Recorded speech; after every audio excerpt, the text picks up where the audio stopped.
형제들아, 하나님께서 마게도냐 교회들에게 주신 은혜를 우리가 너희에게 알리노니 환난의 많은 시련 가운데서 그들의 넘치는 기쁨과 극심한 가난이 그들의 풍성한 연보를 넘치도록 하게 하였느니라.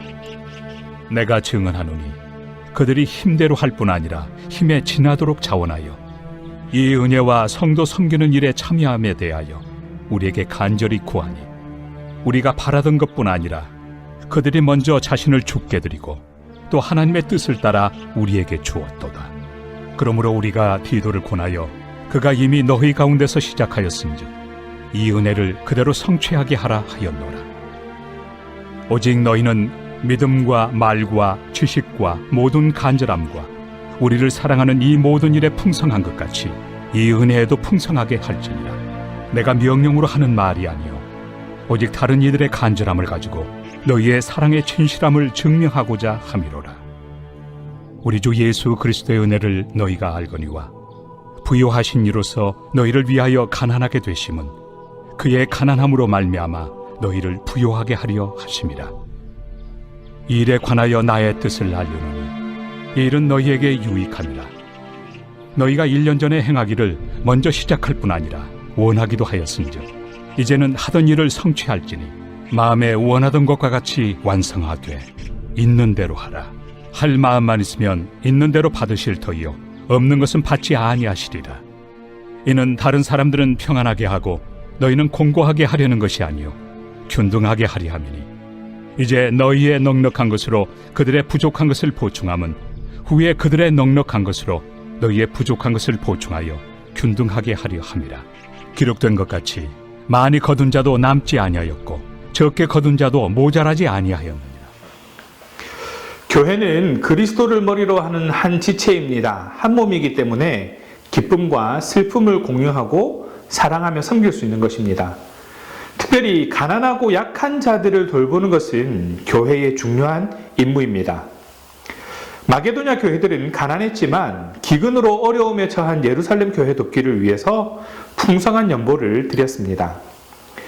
예루살렘 교회의 소식을 듣고 발벗고 나서서 도왔습니다. 마게도냐 교회의 이런 모습을 바울은 입에 침이 마르도록 칭찬하면서 고린도 교회가 마게도냐 교회로부터 헌금에 대한 매우 중요한 교훈을 배워야 한다고 말합니다.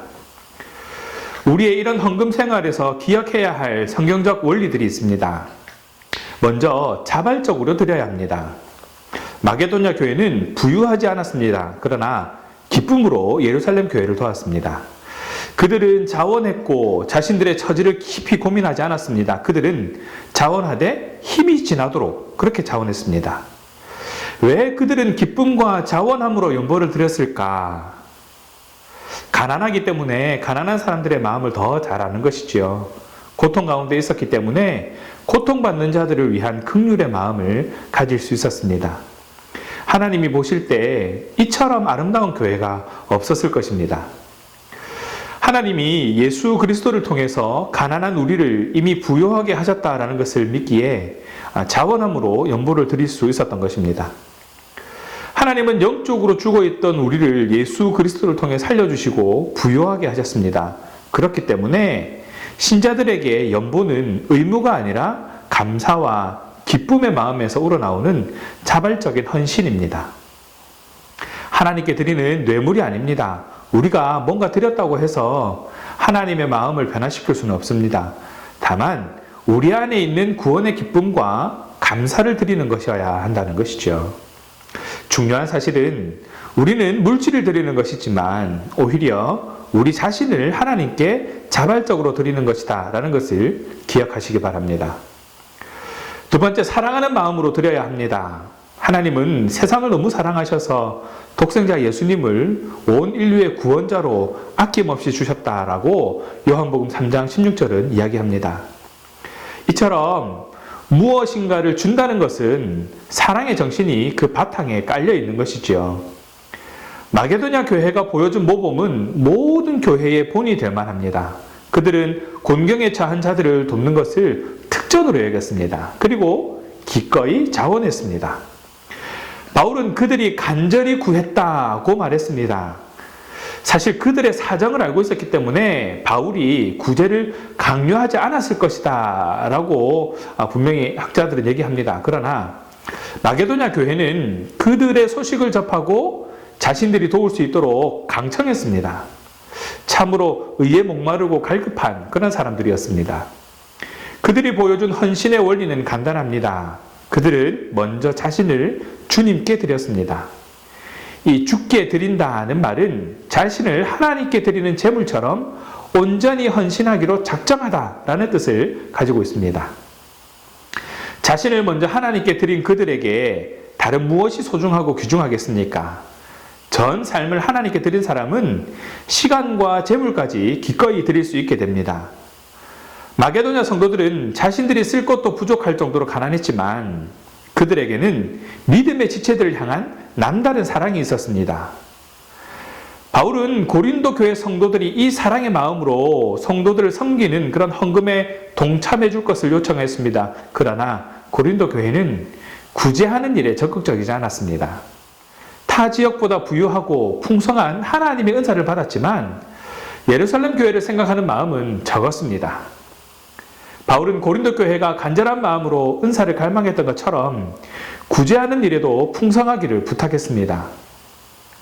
종종 영적 교만에 빠진 사람들은 신령한 은사를 자랑하지만 이웃을 돌아보지 않는 경향들이 있습니다. 영적인 일에도 균형이 필요합니다. 영적 은사에 대한 갈망이 깊은 만큼 이웃을 돌보고 가난한 자들을 구제하는 일에도 열심을 내야 하는 것임을 기억하시기 바랍니다. 이렇게 우리가 드리는 헌금의 동기에는 하나님의 은혜에 대한 자발적인 감사뿐 아니라 지체에 대한 사랑도 있어야 한다는 것이지요. 우리 안에 있는 사랑이 하나님께 인정받는 진실한 사랑인지 분별할 수 있는 좋은 기준이 있습니다. 그 사랑 때문에 우리가 누군가와 우리의 소중한 것을 나눌 수 있는가 하는 것입니다. 요한일서 3장 17절에서 18절에는 진실한 사랑은 단순히 말과 혀 끝에 있지 않고 행함과 진실함으로 나타난다고 말합니다. 내가 드리는 헌금에 이런 깊은 사랑이 흐르고 있는지 살펴봐야 합니다. 하나님의 사랑을 경험한 성도라면 그 사랑을 기억하며 이웃과 신앙가족들을 돌볼 수 있는 그런 신앙이 되어야 할 것입니다. 그 신앙을 가진 자가 바로 저와 여러분 되기를 간절히 바랍니다. 마지막으로 균등의 원리를 담아내어야 합니다. 이 세상에는 분배의 정의가 제대로 이루어지지 않습니다. 물론 게으름에서 비롯된 가난도 있지만 구조적인 가난이 존재하는 것도 사실입니다. 바울은 이 치우친 분배의 정의가 헌금을 통해 바로 세워질 수 있다고 가르칩니다. 균등의 원리를 설명하기 위해서 바울은 예수님이 하신 일을 먼저 소개합니다. 예수님은 부유하시지만 우리의 부유함을 위해 가난하게 되셨습니다. 예수님은 모든 것이신 하나님이셨지만 친히 육신을 입으시고 가난하게 되셨습니다. 성도는 그리스도를 본받아서 자신의 소유를 나눌 수 있어야 합니다. 지체의 고통을 돌아보고 가난한 자들의 삶을 살펴봐야 합니다. 바울은 이 치우친 분배의 정의가 이렇게 헌금을 통해 바로 세워질 수 있다고 가르칩니다. 우리가 가진 넉넉한 것을 부족한 지체들과 그리고 이웃을 위해 내어놓을 때 하나님은 우리의 헌신을 사용하셔서 기울어진 분배의 정의를 균등하게 하실 것입니다. 마치 가루 서말도 전부 부풀게 할 수 있는 누룩처럼 우리의 헌금이 이 땅의 불평등을 고치고 하나님 나라를 이 땅에 세우는데 귀하게 사용될 수 있다면 얼마나 행복한 일이 되겠습니까? 그리고 하나님께서 얼마나 기뻐하시겠습니까? 그럼에도 하나님은 절대 강요하지 않으십니다. 9장 7절에 보면 하나님은 즐겨내는 자를 사랑하신다고 했습니다. 구제는 물질이 아닌 마음으로 하는 것이기 때문에 그렇습니다. 마음이 없으면 아무리 많아도 할 수 없습니다. 하나님은 자원하여 드리는 것을 기꺼이 받으십니다. 그러나 없는 것을 받지는 아니하십니다. 바울은 출애굽의 만나 사건 속에서 구제의 원리를 가져옵니다. 만나는 각 개인의 것만 취하게 되어 있습니다. 매일 자신의 가족들의 분량을 수고해서 먹었죠. 만나는 이틀을 보관할 수 없었습니다. 이것은 교회가 배워야 할 나눔의 원리입니다. 땅에 쌓으면 썩고 도둑 맞습니다만 하늘에 쌓는 사람들은 절대로 도둑에게 빼앗기지 않는 것이죠. 오히려 하나님께서 상을 주실 것입니다. 가난한 자들을 생각하는 것이 바로 하늘의 보물을 쌓는 것입니다. 하나님은 우리가 그분께 드리는 헌금이 하나님을 향한 자발적인 감사에서 비롯되고 하나님과 이웃을 향한 사랑에서 비롯되기를 기대하십니다. 말씀을 정리합니다. 바울은 오늘 본문에서 우리가 드리는 연보에서 가장 중요한 부분은 자유롭고 자발적인 관대함의 표시가 되어야 한다라는 것을 강조합니다. 반드시 자원하여 드리는 것이어야 합니다. 바울이 사용하는 자원하다라는 말은 스스로의 선택에 따라라는 의미인데 이처럼 자원하여 드리는 헌금을 하나님께서 기쁘게 받으십니다. 또한 헌금은 자신을 먼저 하나님께 온전히 드리는 것부터 시작해야 합니다. 자신을 주님께 드리지 않고 헌금을 한다는 것은 억지 혹은 생색내기가 될 수 있기 때문에 주의해야 합니다. 잘못된 동기는 헌금을 진정한 연보가 되지 못하게 만듭니다. 헌금 안에서 우리는 하나님 나라의 부요함을 볼 수 있어야 하고 그 나라의 일원으로 나를 부르신 하나님의 은혜를 볼 수 있어야 합니다. 그래서 바울은 헌금을 은혜라고도 표현합니다.